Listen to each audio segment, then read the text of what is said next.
Olá, dando continuidade à disciplina de genética, vamos para outra videoaula. Informo que essa videoaula está sendo gravada e que todos os direitos de imagem devem ser preservados. Um minuto, por favor, que eu vou compartilhar com vocês os slides de nossa apresentação.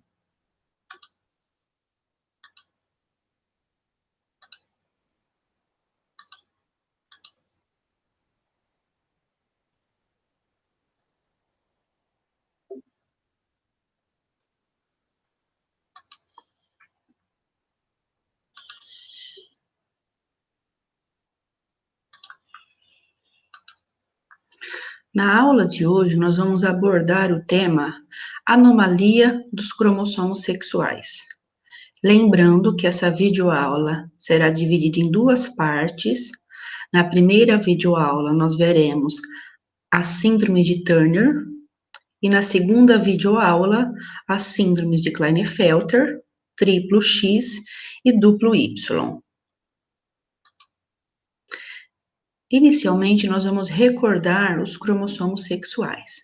Então, nós vimos nas aulas anteriores que os cromossomos sexuais na espécie humana são o cromossomo X e o cromossomo Y.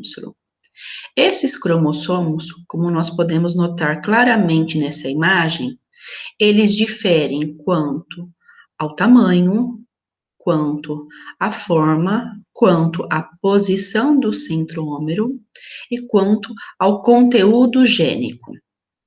O cromossomo X, ele pertence ao grupo C, juntamente com os pares de 6 a 12, e ele é um cromossomo submetacêntrico em relação à posição do centrômero. Lembre-se que no cromossomo submetacêntrico, o centrômero é deslocado do centro. Já o cromossomo Y pertence ao grupo G, junto com os pares 21 e 22, e é um cromossomo acrocêntrico, no qual o centrômero é próximo da extremidade. O cromossomo X, ele possui genes como o gene DMD, o fator 8 de coagulação sanguínea, o gene FMR1, que estão associadas, por exemplo, com a distrofia muscular do Duchenne, com a hemofilia e com a síndrome do cromossomo X frágil. Nós vimos que, em relação ao cromossomo X, nós vimos a herança recessiva ligada ao X e a herança dominante ligada ao X. O cromossomo Y, ele possui o gene SRY, que é importante para a diferenciação sexual, e também possui os fatores de azoospermia que estão associados com a espermatogênese. Deleções nesses fatores de azoospermia podem levar à infertilidade masculina. Então, os cromossomos sexuais, como nós vimos também nas aulas anteriores, geralmente estão apresentados no canto inferior direito. Então, aqui nós temos o cariótipo de um indivíduo do gênero masculino, sendo que nós temos que apresentar o total de cromossomos, nesse caso é 46, vírgula, e os cromossomos sexuais. Como trata-se de um homem, os cromossomos sexuais são XY. E aqui nós temos o cariótipo de um indivíduo do gênero feminino. Total de cromossomos é 46, e os vírgula, e os cromossomos sexuais, que são 2 cromossomos X. Lembrando que nas aulas anteriores vocês viram as anomalias envolvendo os cromossomos autossomos, que são do 1 ao 22. Nós temos 22 pares de cromossomos autossomos. Hoje nós vamos falar sobre as anomalias que envolvem os cromossomos X e Y. Neste caso, nós podemos ter alterações numéricas, trissomias, que são os cromossomos a mais, monossomias, que são cromossomos a menos, ou podemos ter alterações estruturais envolvendo esses cromossomos. Mas quais são as características das aneuploidia dos cromossomos sexuais? Geralmente, elas estão associadas com consequências menos graves e as aneuploidia dos cromossomos autossomos. O que contribui para isso é a inativação do cromossomo X e o baixo conteúdo gênico no cromossomo Y. Além disso, a maioria das aneuploidia dos cromossomos sexuais são compatíveis com a vida, exceto o cariótipo 45X, que ele é muito frequente em abortos, lembrando que 99% das concepções 45X, que caracteriza a síndrome de Turner, é encontrada em abortos. Então, essa constituição cromossômica aqui é pouco frequente em nativivos, porém muito frequente em abortos. Ao contrário das aneuploidias dos cromossomos autossomos, o diagnóstico dificilmente é feito ao nascimento ou primeiros anos de vida, porque geralmente os sinais clínicos aqui se tornam mais evidentes na puberdade. A gente vai ver isso nos próximos slides. Lá, nas anomalias dos cromossomos autossomos, era evidente o fenótipo de uma criança com síndrome de Down ao nascimento. Aqui vocês vão ver que o fenótipo ele não é tão facilmente visível ao nascimento. Nós temos também o predomínio de trissomias. Dentre elas, nós temos os indivíduos com o cariótipo 47XXY, que caracteriza a síndrome de Klinefelter, 47XXX, chamada de trissomia do X, ou triplo X, e o indivíduo com cariótipo 47XYY, chamada de duplo Y. Então, lembrando que nas trissomias nós temos cromossomos a mais. O total de cromossomos é 47. Aqui nós temos um indivíduo do sexo masculino, porque tem a presença do cromossomo Y. Aqui nós temos um indivíduo do sexo feminino, e aqui nós temos um indivíduo do sexo masculino. E a incidência geral das anomalias dos cromossomos sexuais é 1 em aproximadamente 400 nativivos. Em relação à inativação do X, o que a gente tem então? Lembrando que o fenótipo das anomalias dos cromossomos sexuais ele é menos grave que a dos autossomos devido à inativação do cromossomo X. Então, se nós formos lembrar da constituição cromossômica de um indivíduo com cariótipo normal do sexo feminino, ele é 46XX. O indivíduo do sexo masculino, ele é 46XY.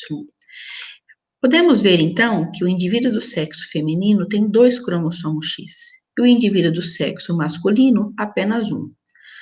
Neste caso, poderíamos pensar que o indivíduo do sexo feminino ele tem mais genes no cromossomo X do que o indivíduo do sexo masculino. Na verdade, não. Por quê? Porque ocorre a inativação do cromossomo X. Essa inativação, que foi proposta por Mary Lyon, ela equaliza a expressão de genes ligados ao X nos 2 sexos.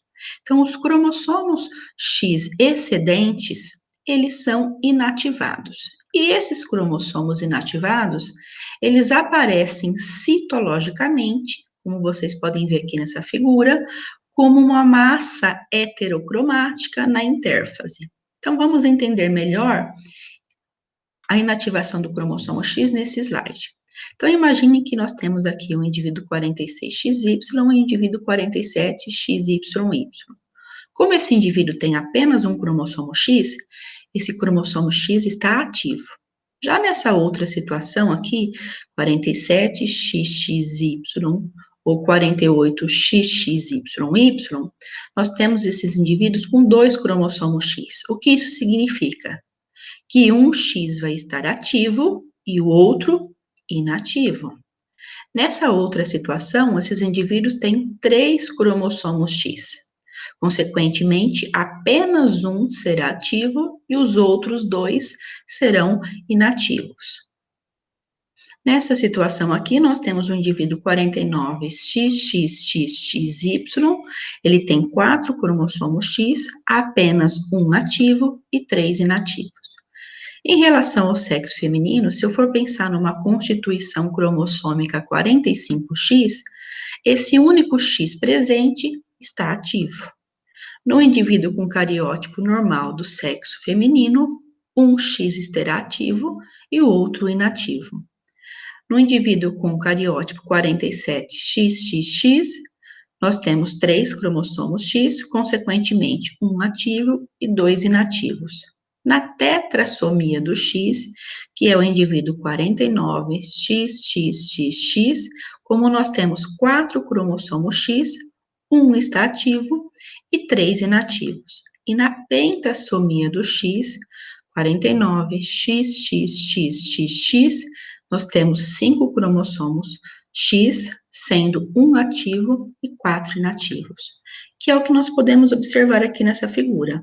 Então, esse cromossomo inativo é chamado de XY, ou cromossomo inativo, ou corpúsculo de Barr.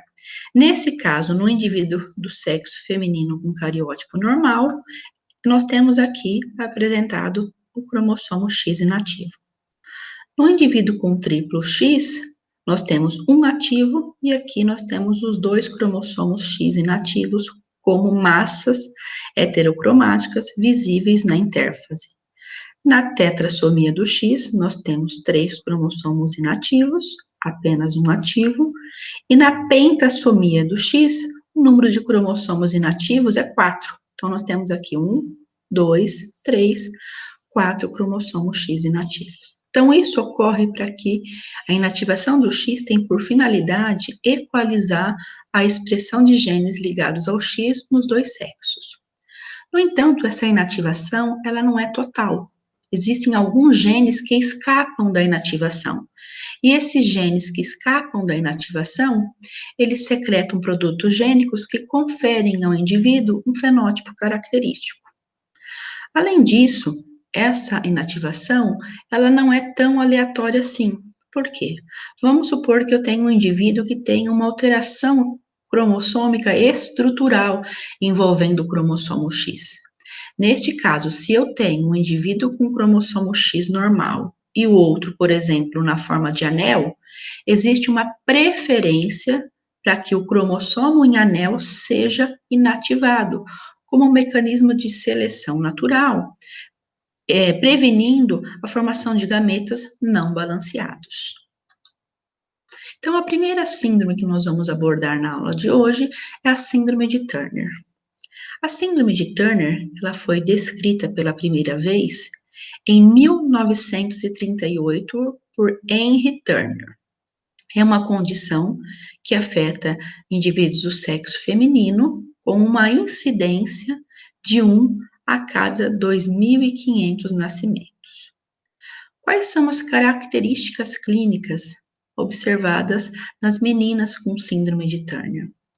Uma característica muito importante ao nascimento é o linfedema de mãos e pés. Então, aqui vocês podem observar essa criança, o pé de uma criança com síndrome de Turner, mostrando o edema. Além disso, as meninas com síndrome de Turner também costumam apresentar unhas pequenas e convexas.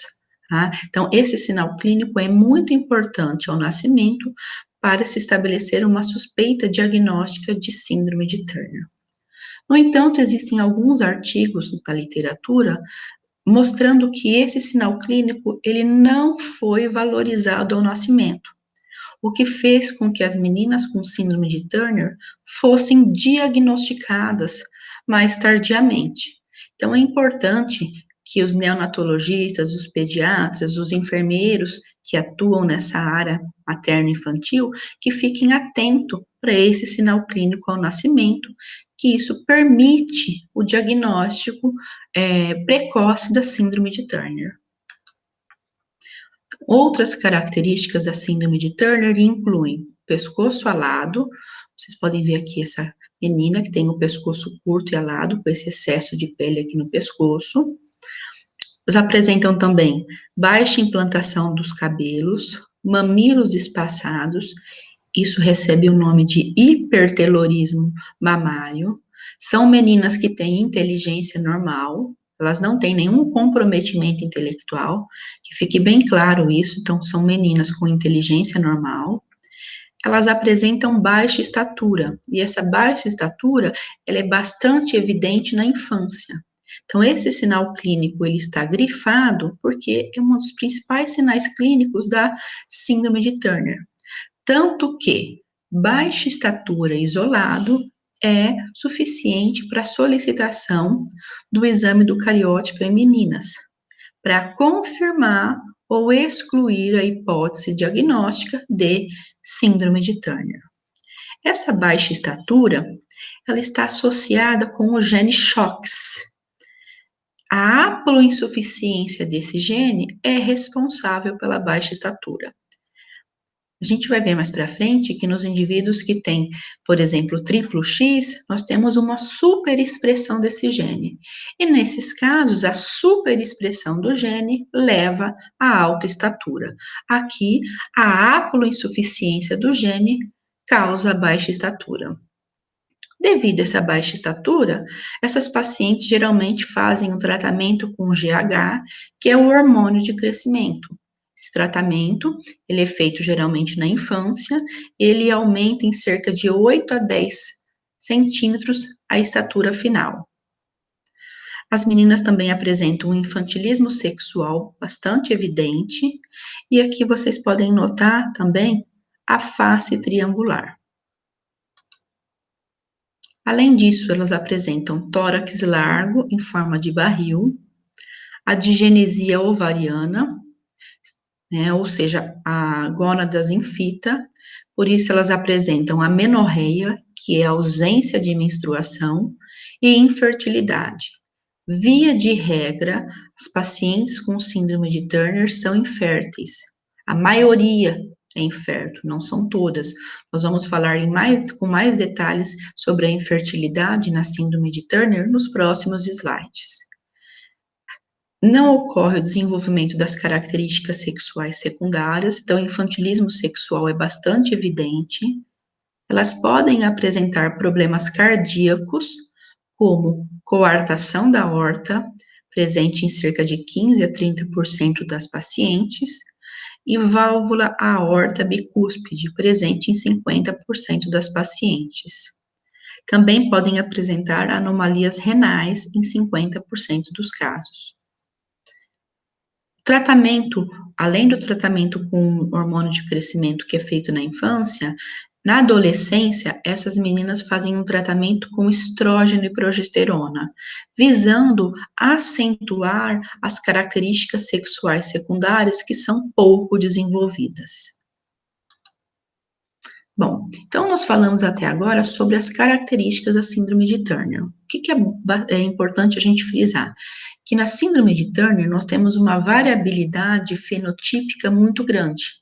Existem pacientes com síndrome de Turner que têm poucos sinais clínicos, consequentemente, essas pacientes, elas são diagnosticadas tardiamente ou nem são diagnosticadas, e existem pacientes que têm um fenótipo clássico, que é a minoria das pacientes. Então, a experiência na prática clínica atual é que a maioria das pacientes com síndrome de Turner tem poucos sinais clínicos. Então, a gente tem uma variabilidade fenotípica muito grande, o que dificulta o diagnóstico da síndrome de Turner.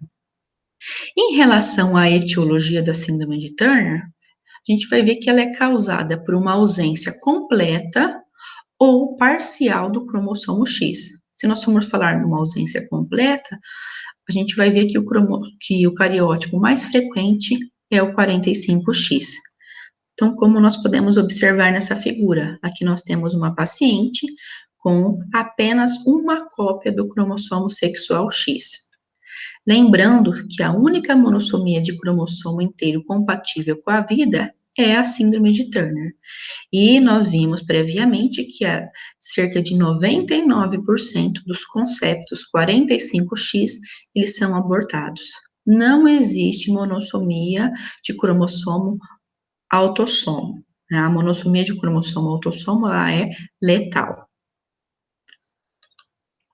Então, quais são os cariótipos possíveis observados nos pacientes com síndrome de Turner. A maioria das pacientes tem monossomia total do cromossomo X, cariótipo 45X, cerca de 50%.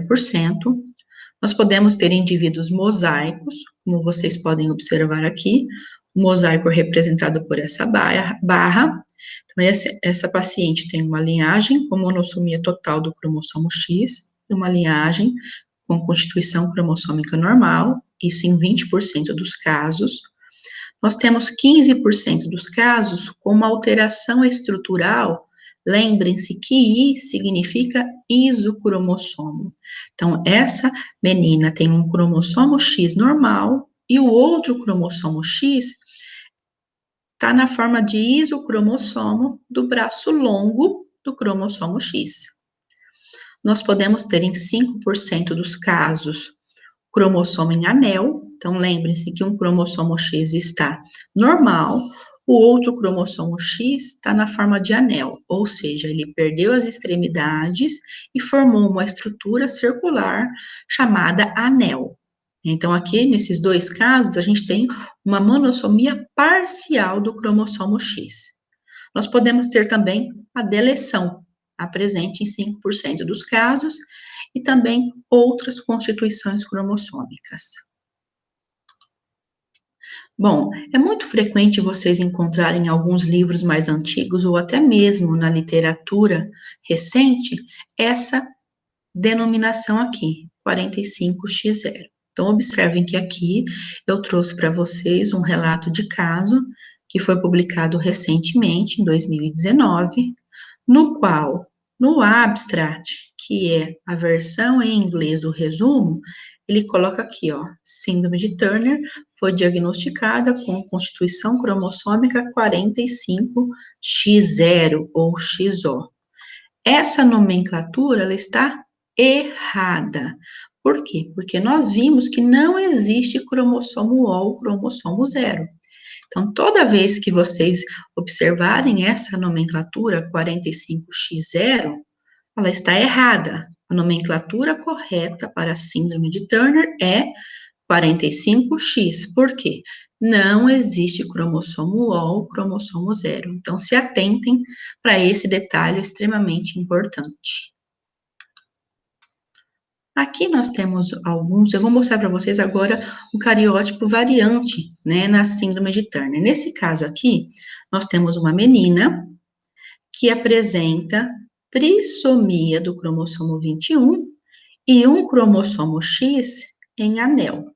Então, nesse caso, essa paciente é do sexo feminino, ela tem uma a anomalia cromossômica dupla. Por quê? Porque ela tem uma trissomia, que é uma alteração numérica, e ela tem um cromossomo em anel, que é uma alteração estrutural. Então, essa paciente tem síndrome de Down por trissomia do 21 e ela tem síndrome de Turner por monossomia parcial do cromossomo X. Então, o cariótipo é 47,X,R de X, porque um cromossomo X está na forma de anel, mais 21, por quê? Ela tem 3 cópias do cromossomo 21. Então, por isso que o total de cromossomos é 47. E aqui, entre colchetes, nós temos o número de metáfases analisadas, que foi 30. Nesse caso, esse recém-nascido, esse RN, tinha uma hipotonia generalizada. A hipotonia é um sinal clínico bastante comum na síndrome de Down, e ela apresentou linfedema de mãos e pés, que é uma característica bastante comum em meninas com síndrome de Turner ao nascimento, e ela também exibiu atraso no desenvolvimento neuropsicomotor. Então, o diagnóstico aqui da síndrome de Turner foi precoce, provavelmente por causa do linfedema de mãos e pés e porque essa criança tinha sinais, com certeza, sugestivos de síndrome de Down. Então, aqui uma anomalia cromossômica dupla.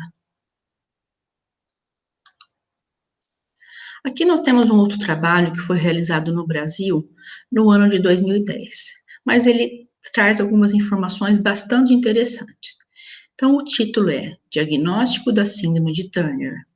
experiência do Instituto Estadual de Diabetes e Endocrinologia do Rio de Janeiro, de 1970 a 2008. O que nós temos nesse estudo, então? Eles observaram 79 pacientes com cariótipo 45X, o que corresponde a 35,4% dos casos. Cerca de 20% das pacientes tinham isocromossomo XQ, né? Então, a gente observa que a alteração cromossômica estrutural isocromossomo é bastante frequente na síndrome de Turner. E nós temos aqui uma proporção de 35% de indivíduos mosaicos. Então, aqui eu trouxe apenas alguns dados importantes desse estudo. Essas pacientes foram diagnosticadas com síndrome de Turner por volta dos 12 anos de idade.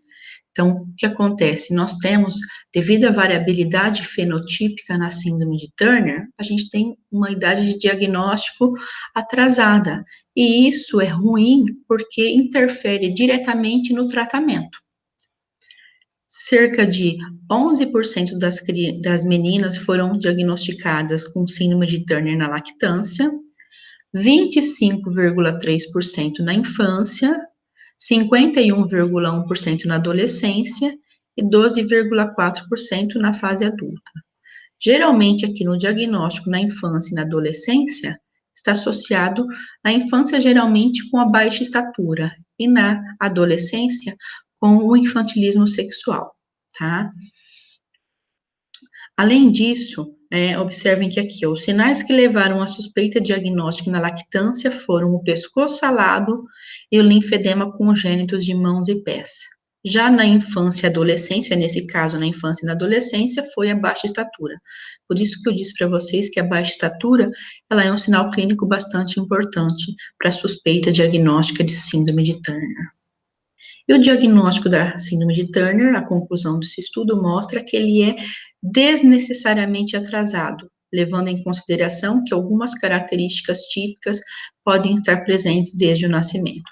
Esse estudo mostra que algumas pacientes tiveram linfedema de mãos e pés, mas esse sinal clínico não foi valorizado ao nascimento, e isso fez com que essas pacientes fossem diagnosticadas mais tardiamente. Então, se vocês tiverem oportunidade, leiam esse artigo na íntegra, ele é bastante interessante.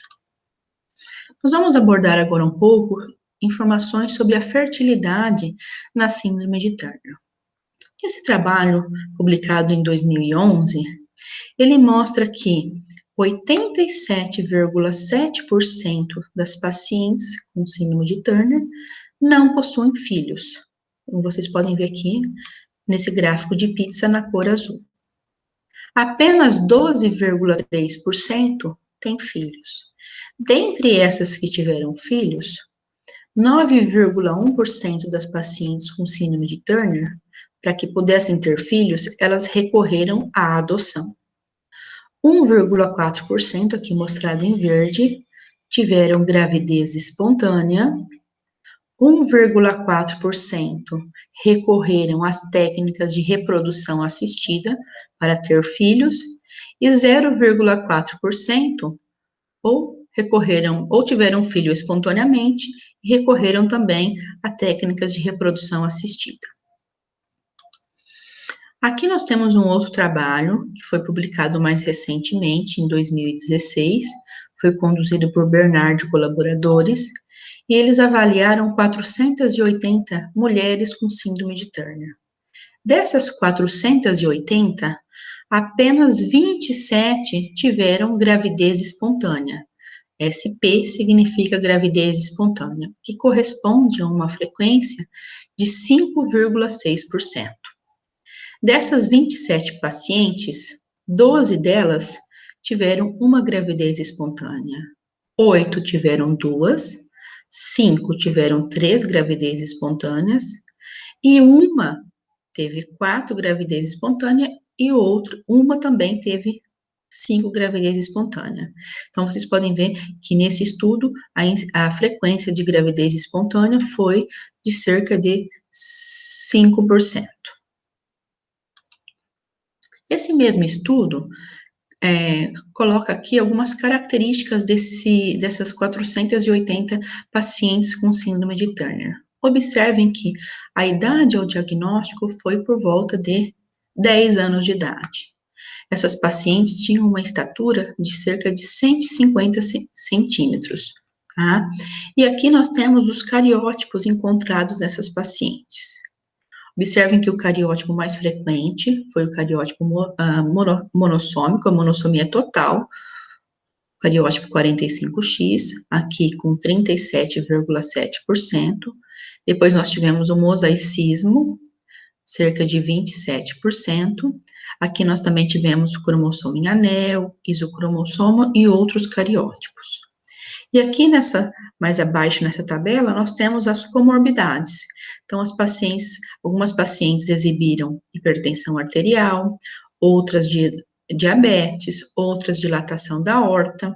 A válvula aorta bicúspide, como eu comentei com vocês, também foi observada em cerca de 15% das pacientes, e disfunção da tireoide em cerca de 37% das pacientes. Essas 480 pacientes, elas foram divididas em 2 grupos, que são aquelas que tiveram gravidez espontânea, um total de 27, e aquelas que não tiveram gravidez, um total de 453.